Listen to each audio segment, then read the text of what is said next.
Assalamualaikum warahmatullahi wabarakatuh. Saya Ega Triwulandari. Di sini kita akan membahas materi mata kuliah perilaku organisasi. Jadi, apa itu perilaku organisasi? Perilaku organisasi adalah bidang studi yang mengidentifikasi ataupun menggambarkan dampak perilaku dari individu, kelompok, serta struktur organisasi demi mencapai tujuannya. Ciri-ciri umum perilaku organisasi. Yang pertama, terikat format dan tata tertib. Setiap organisasi memiliki aturan-aturan tertentu yang mengikat seluruh anggotanya. Kemudian yang kedua, pendelegasian koordinasi dan wewenang. Yang ketiga, ada kerjasama terstruktur. Yang keempat, sasaran dan tujuan. Jadi setiap organisasi ini harus memiliki sasaran ataupun tujuan yang jelas. Kemudian yang kelima, terdapat komponen atasan dan bawahan. Jadi atasan ini sebagai yang mengambil kebijakan, kemudian bawahan ini yang melaksanakan kebijakan-kebijakan yang telah dibuat atau yang telah disepakati oleh atasannya. Selanjutnya ada ciri-ciri menurut Steiner dan Berelson. Yang pertama, formalitas. Setiap organisasi sifatnya formal, jadi dia memiliki struktur, prosedur, dan aturan yang mengikat seluruh anggota dari organisasi tersebut. Yang kedua, ada hierarki atau pola kewenangan dan kekuasaan. Yang ketiga, ada besar dan kompleksnya. Besar dan kompleksnya ini dalam artian organisasi bisa disebut besar dan kompleks ketika terdiri dari banyak anggota dan unit yang menjalankan fungsi masing-masing. Kemudian yang keempat yaitu durasi. Durasi yaitu seberapa lama organisasi tersebut berlangsung. Jadi kalau misalnya anggotanya tergantikan, organisasi itu tetap berjalan. Unsur-unsur organisasi. Yang pertama ada man atau orang, yaitu anggota, pegawai atau staf ataupun personil yang ada di dalam organisasi tersebut. Yang kedua, kerjasama. Kerjasama lintas departemen ataupun divisi. Yang ketiga ada tujuan. Jadi apa yang menjadi fokus utama dari organisasi tersebut. Kemudian yang keempat, peralatan. Peralatan ini berupa materi, uang atau barang modal lainnya. Kemudian yang kelima ada lingkungan. Lingkungan yaitu kondisi sosial, budaya dan ekonomi, sumber daya alam ataupun teknologi. Tujuan organisasi. Yang pertama, pedoman kerja. Yang kedua, sumber legitimasi. Jadi setiap organisasi ini harus memiliki alasan yang kuat atau alasan yang sah untuk menarik sumber daya. Sumber dayanya ini bisa berupa dana ataupun sumber daya tenaga kerja. Yang ketiga, standar pelaksanaan. Standar pelaksanaannya ini menjadi tolak ukur keberhasilan sebuah organisasi. Kemudian yang terakhir, sumber motivasi. Setiap organisasi harus menjadi sumber motivasi bagi anggotanya agar anggotanya ini dapat bekerja secara maksimal demi mencapai tujuan dari organisasi tersebut. Teori organisasi. Yang pertama, teori klasik atau teori tradisional atau teori mesin. Yang kedua, teori neoklasik. Teori neoklasik ini muncul sebagai reaksi dari teori klasik tadi. Kemudian yang ketiga ada teori modern atau teori yang mulai munculnya perkembangan teknologi. Ini ada sejak tahun 1950-an. Kemudian teori contingency, yaitu teori ini memiliki konsep yang terbuka. Siklus organisasi. Yang pertama, tahap pertumbuhan atau tahap pengenalan. Yang kedua, tahap beranjak dewasa. Dan yang ketiga, tahap penurunan atau istilahnya kematian organisasi. Ini bisa terjadi karena adanya konflik ataupun masalah-masalah internal. Perilaku individu dalam organisasi. Jadi di dalam organisasi, individu adalah pribadi yang unik, memiliki latar belakang yang berbeda, karakteristik individual, kebutuhan, dan juga paradigma. Komponen pembentuk perbedaan individu. Yang pertama, kepribadian atau perilaku. Yang kedua, kemampuan atau kemampuan intelektual atau cara berpikir logis ataupun kemampuan fisik. Yang ketiga ada persepsi atau bagaimana cara individu tersebut merespon atau menanggapi informasi dari lingkungan sekitarnya. Kemudian yang terakhir ada sikap. Kita masuk pada individu dan kelompok. Individu, 1. Memandang berbagai hal beda. 2. Sikap beda. Yang ketiga, kepribadian beda. Contohnya seperti orang yang beretika dan yang tidak beretika. Kemudian, 3 komponen dasar perilaku individu. Menurut Sigmund Freud, yang pertama, konsepsi ID atau libido dan agresi. Kemudian yang kedua, konsepsi ego atau logika yang terhubung dengan prinsip realitas. Yang ketiga, konsepsi superego atau kekuatan moral seseorang. Kita masuk pada perkembangan manusia. Yang pertama, prinsip dasar individual. 1. Manusia berbeda karena kemampuannya juga berbeda. Yang kedua, kebutuhan berbeda. Yang ketiga, berpikir tentang masa depan dan membuat pilihan. Yang keempat, memahami lingkungannya atau belajar dari pengalaman masa lalu. Kemudian yang kelima, mempunyai reaksi-reaksi senang ataupun reaksi yang tidak senang. Teori kepribadian model 5 besar. Teori menurut Griffin, yang pertama terbuka terhadap hal-hal baru. Jadi di sini individunya ini terbuka dengan hal yang baru sehingga dia bisa menciptakan ide baru atau inovasi baru. Kemudian yang kedua, sifat berhati-hati. Individu berhati-hati dalam melakukan suatu tindakan. Yang ketiga, ekstraversi. Ekstraversi ini sama dengan ekstrovert atau sikap mudah bergaul. Kemudian yang keempat, mudah akur atau mudah bersepakat. Jadi si individunya ini dia memiliki sifat yang kooperatif dan penuh kepercayaan. Yang kelima, neurotisme atau saraf. Jadi di sini dia punya stabilitas emosi yang bagus.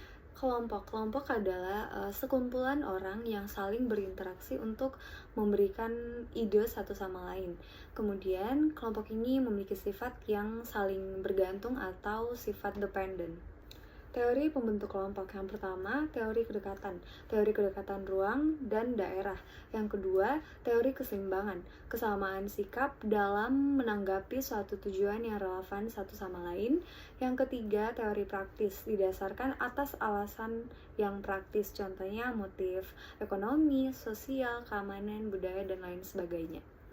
Ciri utama kelompok, yang pertama, mempunyai tujuan yang sama. Yang kedua, memberi pengaruh satu sama lain. Yang ketiga, perbedaan tingkat atau status. Yang keempat, pembentukannya disertai tingkah laku dan sistem penilaian bersama.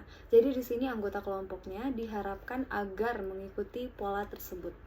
Tahap pembentukan kelompok yang pertama ada forming atau tahap pembentukan, di mana anggota kelompoknya ini sudah mulai bergabung. Di sini mereka itu belum tahu perannya masing-masing.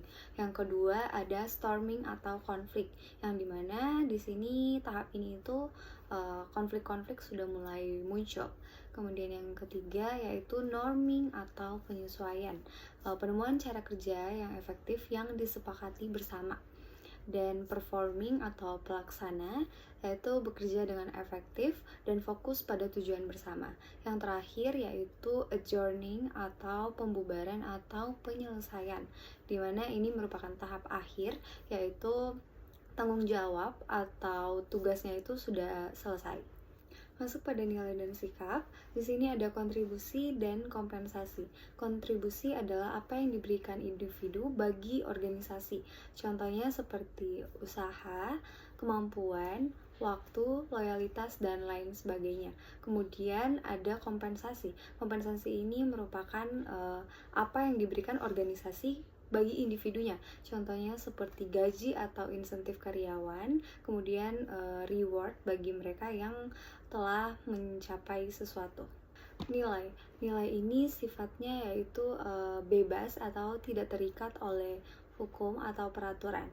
Jadi nilai ini adalah gambaran yang menentukan apa yang penting dan apa yang tidak. Ini juga merupakan dasar terdalam, acuan atau motor penggerak motivasi, sikap, dan tindakan.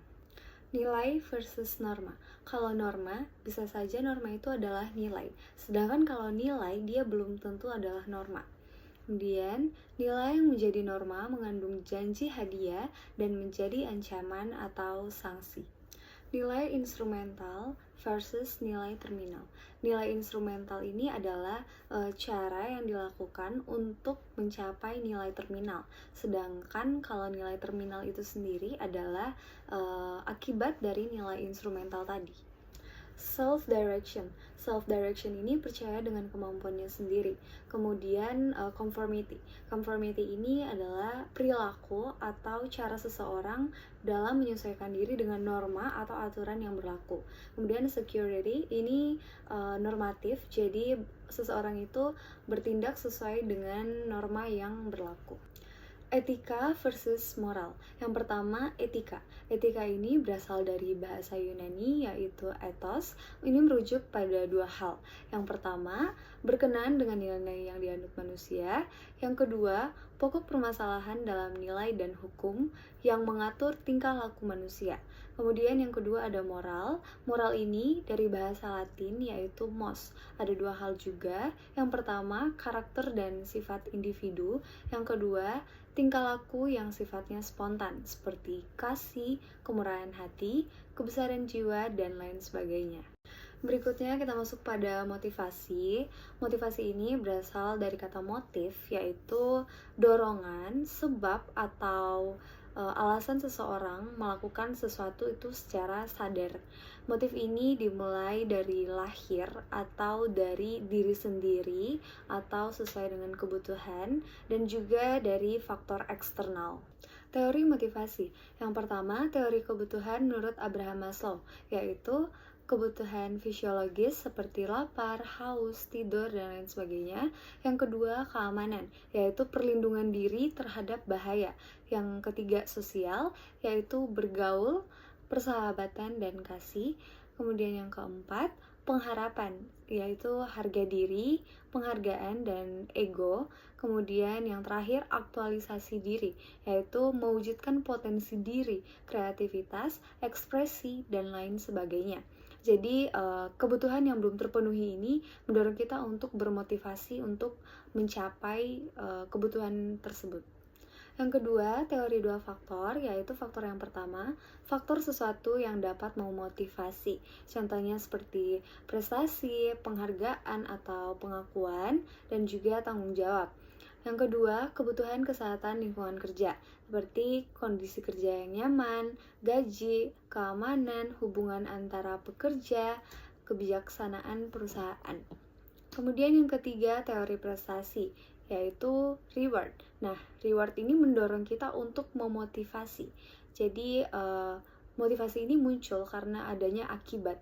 Kemudian yang kedua, kebutuhan aktualisasi diri dan kebutuhan akan status dan kekuasaan. Teori yang keempat yaitu teori penguatan. Ini terbagi menjadi dua juga, yaitu hukum ganjaran atau law of effect. Yaitu tingkah laku mendapat ganjaran menyenangkan akan mengalami penguatan dan akan berulang.